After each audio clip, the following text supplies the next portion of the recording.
going, based on the information from all the previous experts, you're going to hear part of my presentation support parts of theirs. For example, you are developing an industry, just not growing nuts. You also must pay attention to the price the grower is paying for his nuts, not what they sell for in the market. And especially my last speaker, you have to form an organization if you expect to have a good crop, right? If you expect to have a good industry. My presentation is going to focus on two things. Primarily on, first, can you grow pistachios here? And second, can you grow pistachios here and make money? I'm going to go through, you'll get a little bit of repeat here. I'm going to first introduce you to the pistachio tree. I'm going to talk a teeny bit about global production, echoing some of the other speakers. Then I'd like to address production potential for Georgia, and then economics of production based upon what we do in California, but realizing things in California may be quite different in terms of what is high cost for us. Water, electricity, may not be high cost for you. Labor, for us expensive, possibly not for you. So I'm going to give the California example, but you have to think of it in terms of what will happen for Georgia. Okay, this is the pistachio tree. It is a temperate tree. It loses a deciduous tree. It loses its leaves in the winter. It evolved in the high deserts of Asia, which means that it likes moderately cold winters, but not freezing, not deep freezing, and it likes high summer heat and radiation, and it likes a dry climate. Precipitation in the summer, humidity above 50%, you are going to develop problems with this tree. This is what the tree produces. It's basically a nut that develops in a very different way from other nuts. The shell grows and then the nut fills the shell and then the nut splits. In California, it is primarily drip irrigated or microsprinkler irrigated, as you can see. Oh, no, that's not what I want.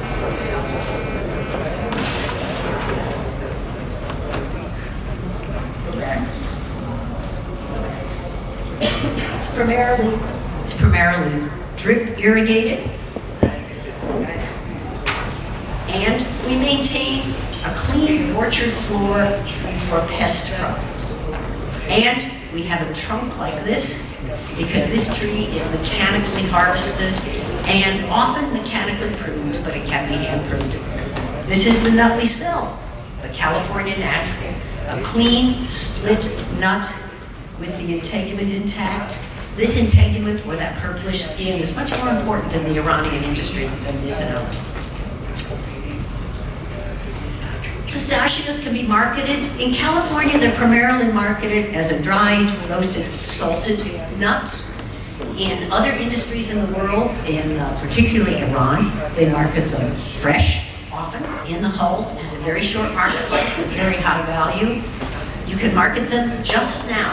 In California, we're starting to market them as dried nuts, dried down to 7% moisture, often shrink wrapped, sold in the more expensive fruit part of the store instead of in the dried nuts section. That's because we're trying to increase the use of what we call fresh pistachio in cooking, in salads with fish and chicken. Roasted, as I said, roasted and salted is the primary product. Split in shell, sometimes with a flavoring. In other parts of the world where pistachios are older, they're sold as an ingredient for confectionery, for pastry, and even as a powder for using in things like baklava. We don't have many of those diversifications in the United States because we can sell most of our nuts as a hand snack, sell the lesser product for ingredients. I'm going to talk a little bit about global pistachio production. This information is from the International Nut and Dried Fruit Congress held this past May in Boca Raton, Florida, southeast United States. This gives total world pistachio production. Please note that in the past decade, over 120% growth. But what I really want you to notice is that 3 countries, Turkey, Iran, and the USA produce 95% of the pistachios in the world. And as you can see, at this point in time, basically, right here, the USA is the largest producer. I'll get down into the facts of that. Here's the hectares of pistachios in the major pistachio-producing regions of the world. The blue line is total pistachio production. Total pistachio acreage. This is hectares. You can see that Iran, it has well over half of the acreage, or half of the hectares of pistachios. The United States and Turkey are right down there at 1/4 or less. This is producing acres. This is not production. Okay? So Iran does have the largest surface area. Go forward. However, when you get into production, meaning gross production, the total global production, again, the top blue line is the total production. Get down to the next two lines, and you can see that Iran and the USA, in spite of a fourfold factor in producing acreage, they are approximately equal at this point in time in their production, with about 400,000 metric tons. Turkey just has pretty steady along the bottom, not really much of a player. Okay? Okay, now let's talk about production per hectare, kilos per hectare. Top blue line is world production. I would like you to notice how that line goes up and down. Pistachios have a very interesting habit. They do what's called alternate bearing, high crop, low crop. It's basically a mechanism that evolved allowing the tree to survive through the millennia. And then basically once you take a tree and remove the constraints, remove the insect pressure, remove the shade from other trees, give it water, it starts producing really well, makes this up and down pattern very severe.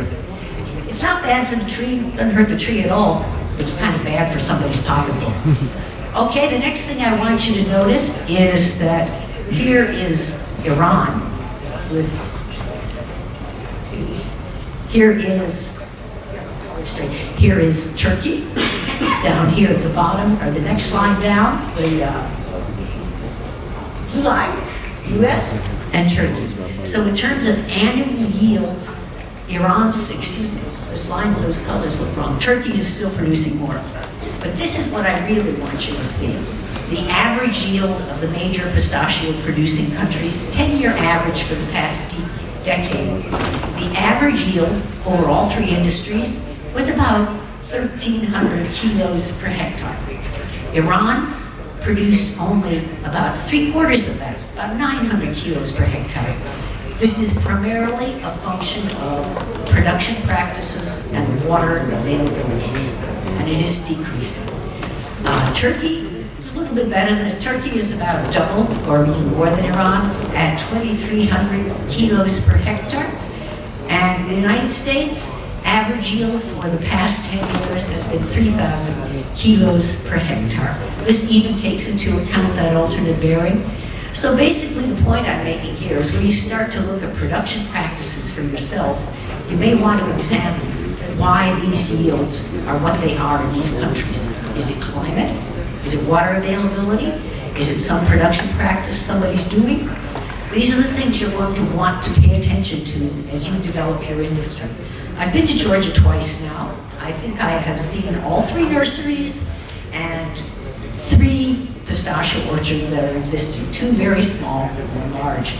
And based on where they're obtaining their production practices, if they want to achieve what we have in California, they're going to have to make sure they have the climate, the water, and adopt some production practices. So basically, as you can see, the USA and Iran produce 95% of the market.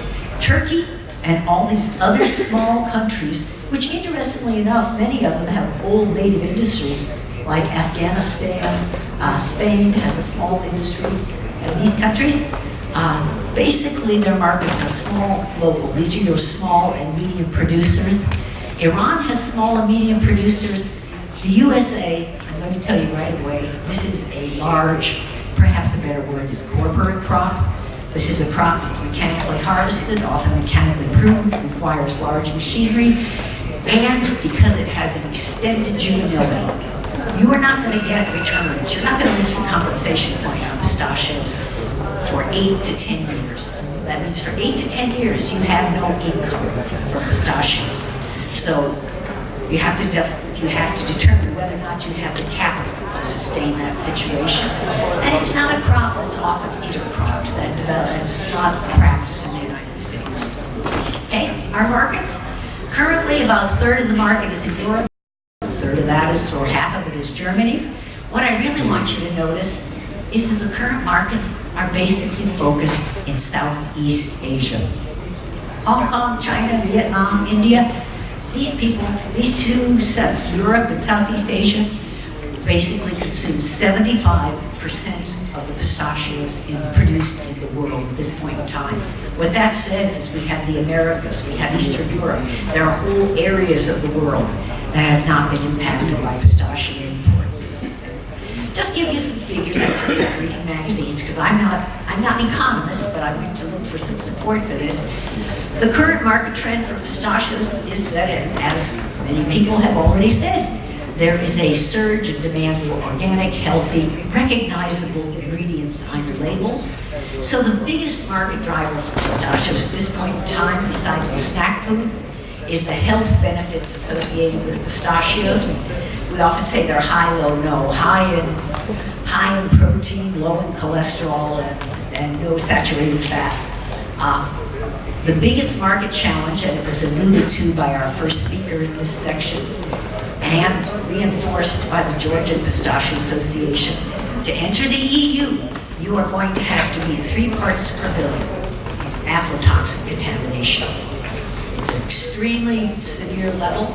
Aflatoxin, generated by the fungus in the field, Aspergillus flavus, is basically an endemic pathogen, and it is greatly proliferated in storage. So you are not going to just clean it up by having clean storage. It comes in from the field, it's influenced by the humidity of the field, it's influenced by your insect population, and it proliferates in storage. So if you already have aflatoxin with your hazelnuts, this is something you have to build into your business plan. Okay? A little more global market analysis here. It's predicted that we'll have 3.2% compounded annual growth rate over the next 6 years. Again, the drivers are rising uses as in bakery products and increasing consumption as snacks. People learn them. The opportunities in bakery and confectionery seem to be the largest opportunity. One of the restraints is the high cost of production and price compared to other nuts purchased. Okay, so let's clear up this economic session. There's a few major producers in the world: Iran, California, the United States, and Iran appears to be on a strongly decreasing trend, primarily due to the water supplies in that country. There are multiple markets that have not been plumbed yet and have not been exposed yet to pistachios. It appears Southeast Asia, which is why China and our tariffs in my country are so important to my pistachio industry. It's primarily Southeast Asia and Europe. There's very low consumption of pistachios relative to other nuts. The average American consumes 4.5 pounds of nuts a year. Only a half pound of that is pistachios. I imagine it's even less in the rest of the world. We are trying to diversify the uses in California. Previously, we didn't have to do that. And we have strong market drivers, which we didn't even have to produce: health and natural products. Okay, let's talk about Georgia's potential. I'm an extension specialist. I grow trees. I get 4 questions my entire career. What can I grow here? How can I grow this here? What can I grow here? Can I grow this tree here? How do I grow this tree here? And what's wrong with my tree? And the last question, what's wrong with my tree, is the one I get all the time because they didn't pay attention to me for the first 3 questions. So let's talk about Georgia's potential for pistachios. Okay? The first thing you need climate. You are not going to change the climate. The climate may change on you, but you are not going to change the climate, okay? You need decent soils. Luckily, pistachios are a survivor tree. They're They're very good at adapting to a wide range of soils, qualities, and growth. You need, because you are a starting industry, unlike California, which is 95% one cultivar, which is a perfect situation for a disease, you have the ability to have a diversified industry, maybe with different harvest times, so that all the nuts don't go to the processing plant at the same time. You have a chance to produce rootstocks. You know, Iran's industry was basically developed by just growing the seedling tree. They would just take a regular pistachio from the processing line and put that in the ground as a rootstock. They would bud it with the same material, but they didn't even have special rootstocks. Now they do. You have a chance to produce rootstocks you select and produce rootstocks, because most of them are not patented. It's freely available, but you have a chance to pick the rootstocks that will best serve your situation. We talked about markets already, and as has been with my colleagues. And then, as you saw with the Georgia Pistachio Association, you have to organize as an industry to get what you need from the government, from the markets, for your own horticultural production. Let's talk climate. Pistachios evolved in the high desert climate. That means they need winter cold.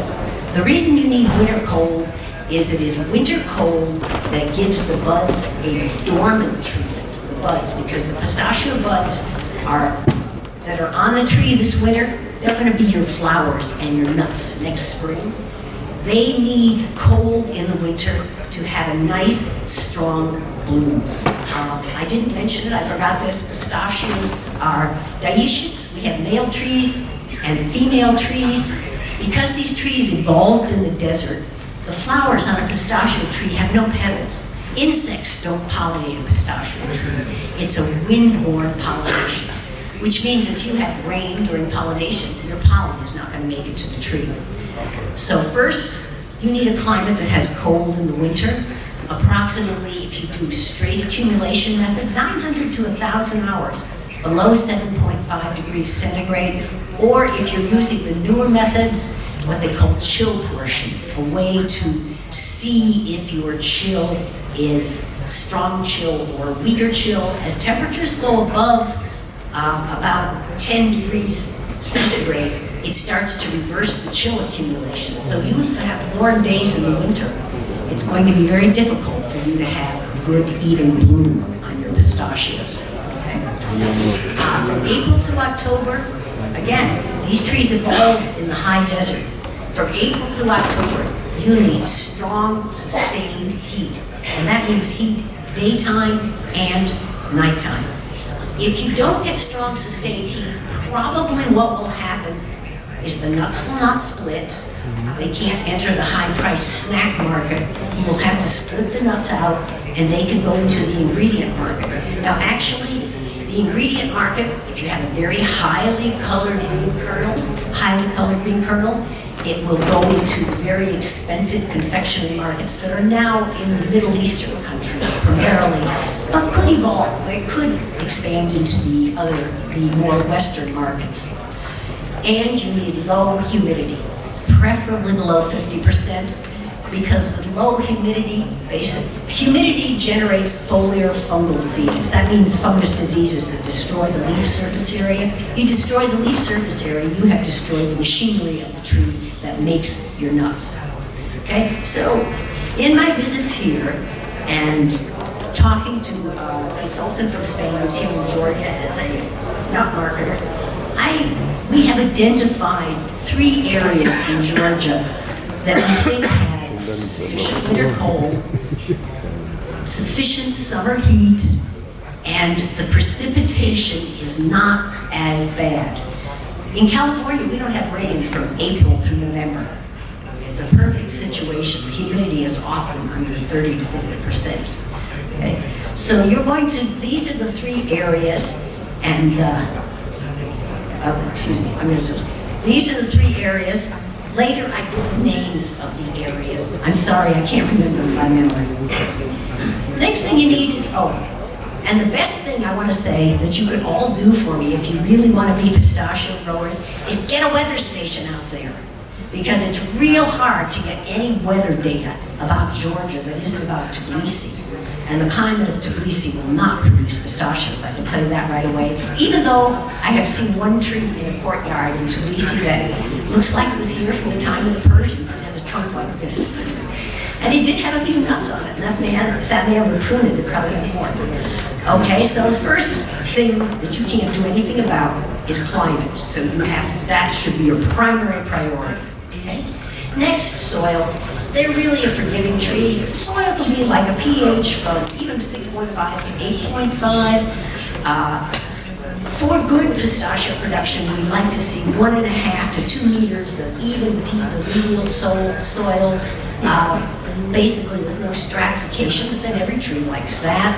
And from what I've seen, you have good loamy sands and sandy loams.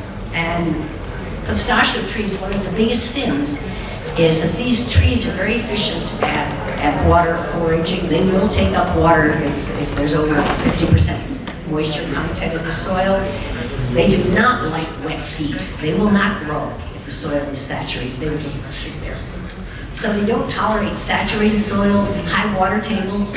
This is one of the good things about pistachios. They'll take the ground that an olive, that an almond, that a walnut, that a hazelnut cannot handle, because they can tolerate high salinity. And by high salinity, in Iran, I have seen trees growing, very old trees, at 16 decisievs. So that's 1/3 of seawater. In California, our research says we want to keep the soil water extract down to about 5 to 6 decisievs. Now, the dangerous thing about salinity is irretrievably associated with fertilization.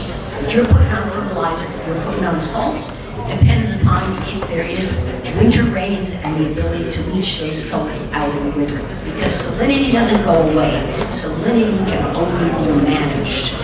In California, we are now having a problem where people think, they have especially a high boron requirement. I can plant in ground that's 12 decisievs. Well, you're going to pay for that in decreased yield. Okay? Water quality and quantity, frankly, this is what made California's pistachio industry. We had a central valley called the Lower West Side of California. Sorry, I don't have a map for you. But back in the 60s, that land was essentially a desert. And then Jerry Brown, our former governor's father, Pat Brown, put in the Central Valley Project. Brought water to the valley. I mean, there is water in the valley, it's just down 1,000 feet. And it's saline.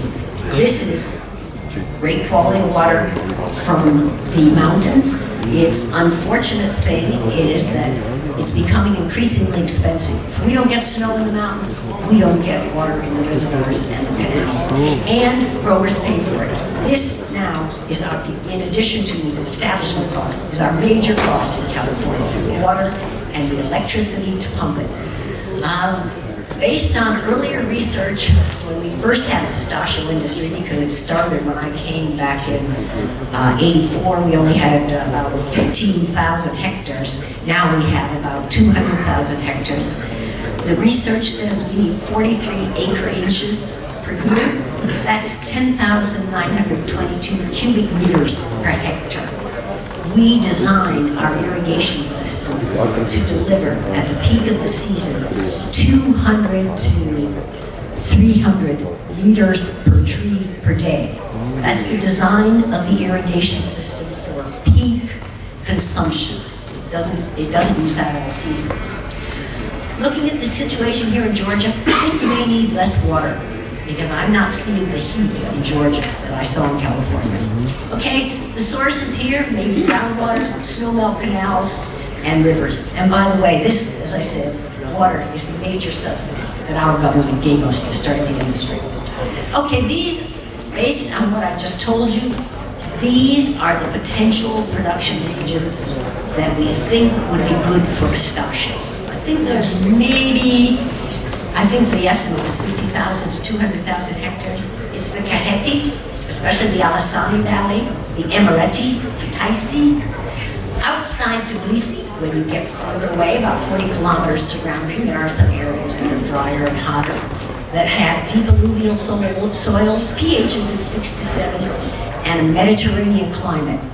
Cool winter, hot summer, less summer and spring rain, and less summer and spring relative humidity.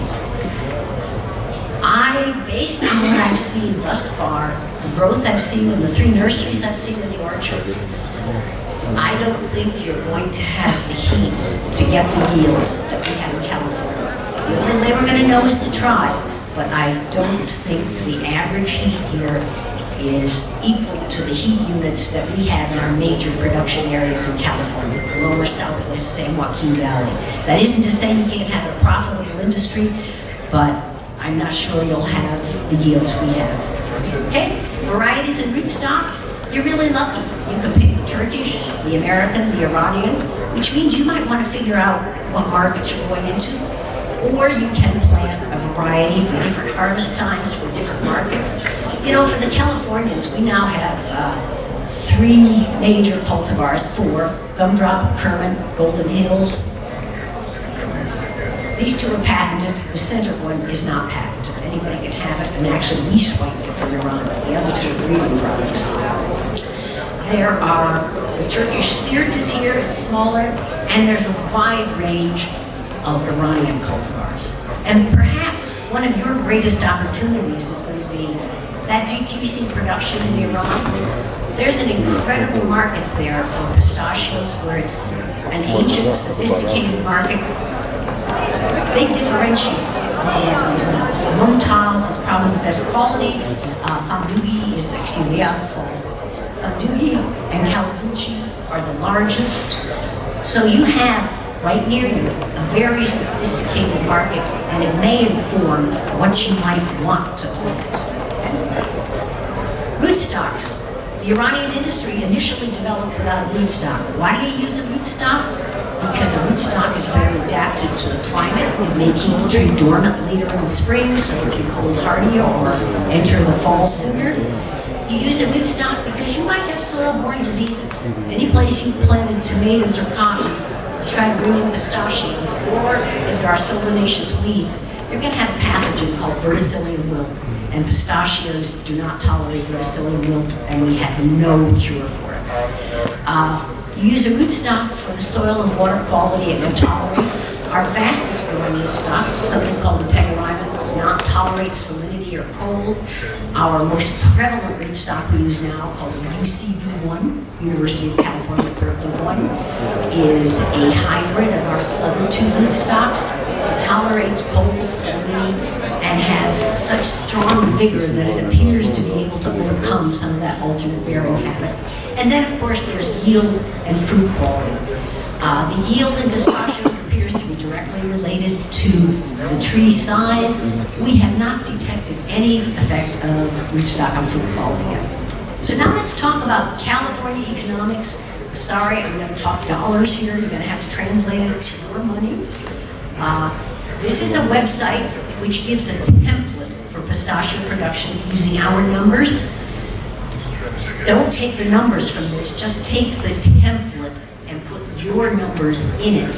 Because, as I said, we pay a lot for water, you might not. We pay a lot for electricity, you may not. We pay a lot for labor, you may not.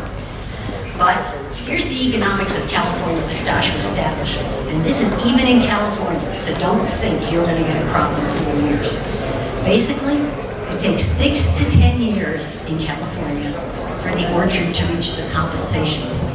For 6 to 10 years, you are putting money out. By 10 years, you will reach the point where your net return equals how much you put into that. Establishment costs in the U.S. using 2015 figures for a 10-year orchard. I that you're waiting. Okay, I'll right here. A 10-year orchard, $16,137 per acre. Over 10 years, for you, that's almost $39,000 per hectare. If you used our values, you got to put your values in there, okay? The economics of orchard production. Unlike other crops in California, they're pretty cheap to produce. If the situation is not humid, They are basically fertilizer. Water costs about $2,600 a hectare. That's $6,300 per hectare, okay? Let's do some net returns. I always tell my grower, don't tell me how many tons you produce. Tell me how many dollars per square meter of orchard floor you took out of that orchard. That's what I want. I want your margin. I don't care about the big trim, okay? Basically, in the United States, we're going to use 2016 figures. The grower received $1.68 per pound for dry in-shell splits. That's marketable nuts. That's what the processor gave the grower. Because in California, unlike Iran, we sell at the market gate.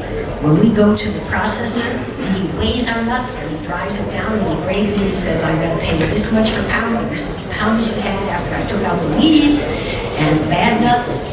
We have what he'll pay, what will be paid. So we do not process and market our own nuts. Increasingly, there's some smaller family operations. Now in Iran, if there's 5 brothers and sisters, there's 5 processing plants. Okay? So in 2016, we had about 6,300 per acre gross profit return. If you subtract, so the net return, if you subtract the 2,600 production costs, for us was about $3,600 per acre or $8,800 per hectare. Again, that's using our numbers. Go to that template and put your own numbers in. Okay. Conclusions and questions. Pistachios are profitable in California.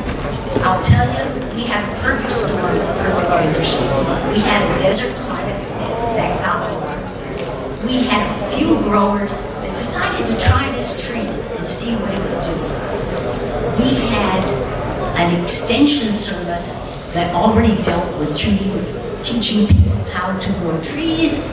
And the growers organized and came to us and said, these are our problems, can you help us? So basically we had all those positives, and then Iran took hostages. And basically the entire Iranian market was closed to, the entire Iranian production was closed to American production. Our industry did help us by providing subsidies in the form of water. And in the first years, basically, they also provided a tax incentive. Growers were allowed to deduct all their costs that year instead of deducting, as you have to do in business, against your profits later. So we did have early tax incentives, which meant pistachios developed as a corporate crop. Very large companies seeking to put their money somewhere, not have to pay taxes, and later have an asset to sell, developed very large pistachio orchards. And pistachios have continued as a large corporate crop. We really wouldn't plant much below 160 acres. What's that, 60, 70 hectares? Because they're mechanically pruned, they're mechanically harvested, and they're in remote locations, and labor is difficult for us. So can they be profitable in Georgia? Well, what you're going to have to do is go out there and get those data loggers into those places we told you about, and see if you have the climate, and then after that, start to get together and figure out which cultivars, and go to your extension service, go to Jaipur station, and tell them, what do you think? Let's work on this together. Oh, how to proceed? Sorry. There's a training course every 3 years in California. It's online 24/7. You can basically go listen to it, you can project it like this, and be trained right there. It's available at this website. We're very easy in California. We have lots of foreign people come. Send an English-speaking horticulturist to California. We have a short course next fall for 3 days. Seeing around here, you need to really examine your nursery production. The trees I have seen in nurseries, they just aren't the equal of the trees that I know we can produce in California. And producing a tree in a nursery should be similar anywhere, because you're inside a structure. You just have to control the medium, the pot size and shape. I brought some seeds with me for a rootstock that I think is suitable for you that I'm going to give to Ziviad. Are you here? Give to Ziviad at the Jabora Research Station. And I think instead of us, we put an unbudded tree out in the orchard and we bud it in the orchard. I think you should learn to develop budded trees, because you're going to have an inexperienced cohort of growers. Don't give them another tricky task. You have to start examining field production, how to grow trees, what variety finding some rootstocks and growing in air conditioning. And then you have to, once you have a few growers, start to organize your industry. Develop a grower association. Go to the government and say, what do you do for us? You're going to give us water, you're going to give us irrigation systems, you're going to give us tax benefits, you know. We're trying to develop a rural economy here, and later when you have a processing plant, that's where the jobs will come from. You don't need that many people to run an orchard, but when you start to process these pistachios, you need labor, okay? And you have to start high end, as this gentleman said. You know, basically what you want is you want a recognition of the green gold of Georgia. If anything, you know, one of the things you could do is find one of these trees that's left over from the Ottoman times or from the Persian times, and basically cut that tree back, get some vegetative buds, bud it onto a rootstock, give it a name, protect its genetic fingerprint, and make it Georgia's nut, green gold of Georgia. You basically want market identification with a high quality product of Georgia. And you have to meet EU export standards. 3 parts per billion aflatoxin.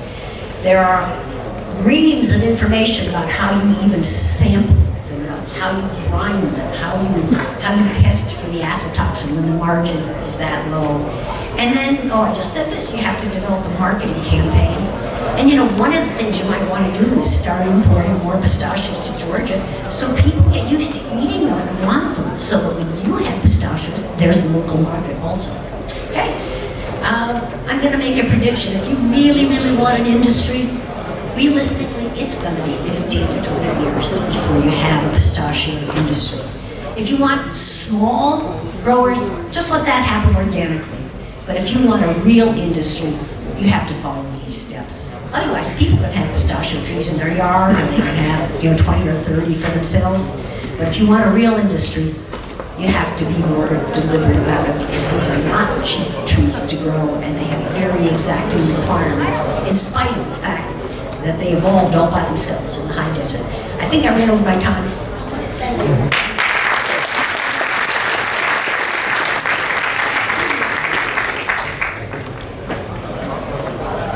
Lumea stimat Loba Calvaton, Luis.